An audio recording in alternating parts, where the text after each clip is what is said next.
Season 3 has changed everything about Overwatch 2, so in this video we're going to be breaking down the Overwatch 2 Season 3 DPS tier list so that you know the best and worst DPS, all the movers and shakers in the meta, and ultimately tell you what is the most dominant forces that you could be playing. But do me a huge solid and smash that like and subscribe if you enjoy the content, and check me out on Patreon. Links will be in the description down below for some private coaching. But let's start off the list with none other than Pharah.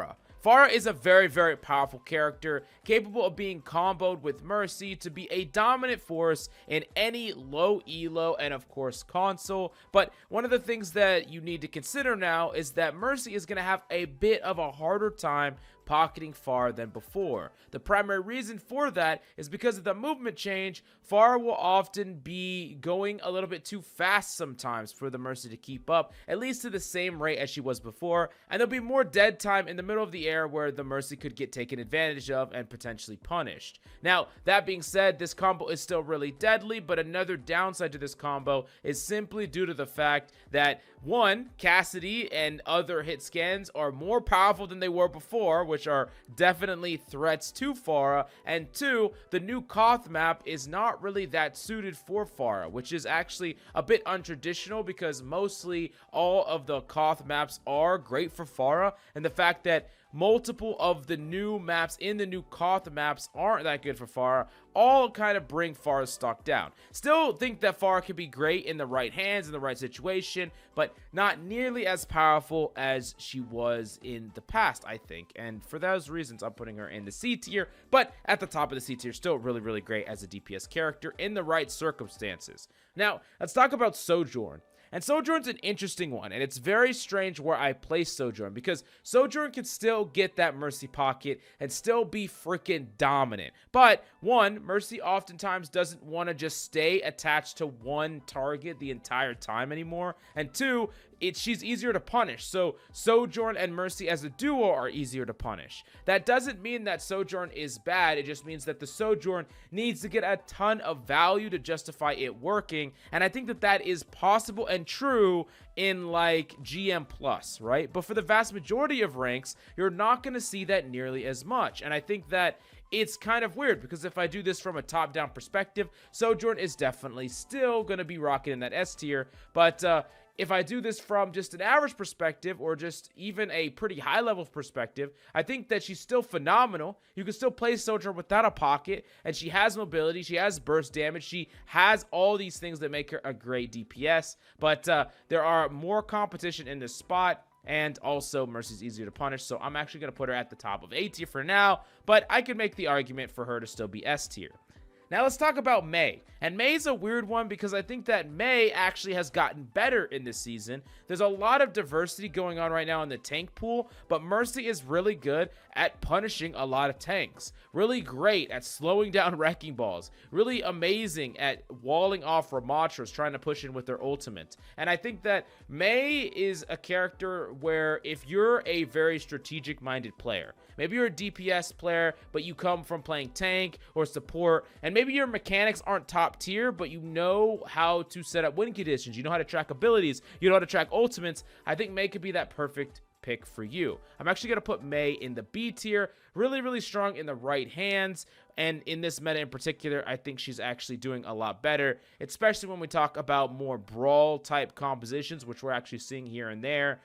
Mei plays really well with like a Reaper and a Lucio. Have a freaking field day on certain maps with this combination. Now, let's talk about Sombra. Sombra actually, those buffs are meaningful buffs that Sombra received. Plus, we're seeing more Wrecking Ball play, more diversity with a lot of the tank picks, because Sombra's not just good against Wrecking Ball, also good against Doomfist, also good against a lot of other tanks, even like Ramatra, playing a high ground and hacking the Ramatra over and over again. Sombra's actually pretty good. Those buffs are meaningful, and I think that she kind of got buffed both meta-wise and character-wise, so I'm actually going to put her in the B tier. I think she's really, really strong, actually. Now let's talk about Torb. And Torb's a weird one because I could actually justify Torb being in the freaking S tier, and I might put him there, but let me talk through my logic for a second. Torb is amazing when we talk about the low ranks. We already know how dominant his win rate is the lower in rank you go, but even in Grandmaster, even in GM1, even in the highest ranks to play right now, Torb is seeing consistent play. He's really, really great at just outputting a ton of damage. He keeps a ton of freaking powerful DPS in check. He keeps characters like Tracer in check. He keeps characters like Echo in check. And he just applies so much pressure to just many of the characters in the game. Plus, he's not that fragile, right? He's not going to die to just like a random hamster dive. He's not going to die to getting punched by Doomfist. This is not going to happen to the character nearly as much. Now, I do think that one of the biggest exploitable aspects of him is that he has a big goddamn hitbox, and a lot of characters can punish that, you know, characters like Soldier, freaking Hanzo, freaking Ashe, freaking Cassidy, but still, he's really, really strong. I'm actually going to put him in the A tier. I think that for lower ranks, he's going to be quite a bit better than Sojourn, but for, you know, GM plus, he might be a little bit worse, but somewhere around here in this ballpark. Let's talk about Echo. Echo, unfortunately, is not that great this season because two characters that heavily threaten Echo, these two right here, which we'll talk about in a little bit, have gotten buffed, and they really, really mess with Echo a lot. Now, you can still get a lot of value on Echo, but I think it's going to be map dependent. You're going to want to be able to play around the terrain. You're going to want to have rooftops to surf on. So some Koth maps, some push maps I think are okay, but a lot of like the long distance Widowmaker or sniper maps like Havana, you wouldn't want to play Echo on. A ton of different maps in general, you're just going to have a heavy amount of pressure, and I don't think that a Mercy is going to be willing to fly with you or follow you nearly as much as before. So maybe like a ground Echo would be okay, but outside of that, I think that Echo is in a pretty rough spot. I'm actually going to put Echo like here, maybe like C, maybe like low B probably. Let's do it like that. It's a pretty hard season for Echo, I'm not going to lie. She's still a really freaking powerful character if you could set up the proper conditions, so I'm still going to put her up in the B tier, but not nearly as dominant as she has been. Now, let's talk about Symmetra. Symmetra's kind of cool for a number of reasons. She's fantastic in the Brawl v Brawl, right? You're playing in the Brawl v Brawl, and if you're playing like in a Rheinmere or a freaking Arissamere or even a Ramatramere, you're going to get a crazy amount of charge. Your teleports are going to get value. You're going to go for mid-fight plays with your creativity and your teleports, and your wall is fantastic. And let's talk about all the maps where you can just teleport on, like all of them on Lijiang. There's like situations where you can just teleport straight to point and force the brawl on point, which is exactly what you want to do with this character. So yeah, I think she's powerful. She's versatile. She can definitely carry games. She is vulnerable though. And what I mean by that is there are characters that can really mess with her. Dive characters can really, really punish her very, very easily. I think characters like Doomfist, characters like Wrecking Ball, characters like Winston, all these characters don't really care that much about a sim. But still, if you can kind of form a composition around her, I think you can play around those things really well. I will put Sim like here. I'll probably put it here, like towards the top of B tier. I think you can make the argument that she's at the bottom of A tier, but I'm going to put her towards the top of B tier. I think there's going to be a lot of A tier characters. We'll talk about those in a bit. So let's talk about Junkrat. Junkrat did get some pretty big nerfs. The consistency of his one-shot is changed, and that's a really, really big deal, and his overall damage is slightly less. But Junkrat's still phenomenal. He's one of the few freaking characters that can actually kill a goddamn hamster, which is a big deal. He's great on a ton of different maps, just occupying space, and I think he's a good fold to a lot of these long-distance hit scans and projectile characters that they just want to kind of point and click at you, but he can just occupy space, attrition out the enemy team, one-shot people out of nowhere. I think he's still good and still powerful. He's not quite as powerful as he was in the last patch or the patch before that, but probably towards the bottom of A tier. This A tier list is going to get stacked, and he's still going to stay the bottom of it, so we'll talk more about that later, but yeah, he's not nearly as strong as he was once. Let's talk about Ashe. And the interesting thing about Ashe is similar to the Sojourn thing, you know, the pocket, not quite as reliable and not quite as something that you just want to keep locking over and over again as the pocket, but I don't really think that Ashe needs a pocket for her to be good. I think Ashe is actually really, really strong. And one of the things that I think kind of comes up in a lot of people's mind is, should I be an Ashe player or a Sojourn player? Like which one should I pick? And I think that it's hard because both of these characters have really powerful ultimates. Both these characters have good mobility. Sojourn has a bit more uptime, which I think is a big deal, because Ashe has these long reload times. Although, with the reload passive, that really helps Ashe as long as you get that kill. So, I think it's pretty close here. I think if you have that pocket, I think that Sojourn gets a little bit of, like, a head up, or like a little bit of a leg up in this duo. But without it, I think that Ashe is actually a little bit better. I'm actually going to just put them like right here neck and neck. I think they kind of deserve this spot. They're both very freaking good, but it's just hard to kind of decide. Now, to talk about Hanzo, it's a weird situation because Hanzo is actually weirdly good, even though he's like the only DPS without a goddamn passive. He doesn't get a passive at all, but you can play him, and he's good against, you know, he's fairly good against, like, Junkrats and Torbs and Mays and Sombras and Ashes from distance. He can outrange a cast. He can punish a Tracer. He can actually pressure a Widow. And you can kill soldiers all day, every day. I mean, this character is actually pretty decent. There's a lot of things about him that are good. And I think a really great Hanzo can put the game in his freaking backpack. But he's a hard character to play, and I think that it's one of those situations where you could play for him, and he's really high risk, high reward, or you could play for something a little bit more reliable. I think that he's still strong enough to justify like a high B tier pick, though, this one might be most controversial on the list, but I think it's actually true. I think Hanzo is actually really strong, and especially when we get maps like Havana, like back in the map pool. Hanzo and Double Sniper is like, it's fucking amazing on that map. Now let's talk about Soldier 76. And this one is hard because Soldier is insane. And I think that there are some DPS that in the right compositions, they're going to be better than Soldier, but no DPS is nearly as flexible as Soldier. And that's really what I want to shine through here. Soldier can be played with and against any composition. He's versatile, he's powerful, and yeah, I mean, you could put an entire game in your backpack. You can get pocketed by a Mercy, you could play without a pocket, you could play by yourself, you could play with the dive. I mean, the list goes on, and I think that Soldier is actually our first S tier character just because of that versatility. Plus, he gets a knock up because I think he's a fantastic character to solo queue with, especially the lower in rank you are, the better and better Soldier becomes because you just don't need any resources from your team. You could do it all, and of course, a Soldier guide will either just have been released or soon to release. So, yeah, if you want to climb with Soldier, I highly suggest it this season.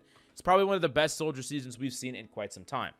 Now, Cassidy is a weird one, because Cassidy is cracked now. He's so strong.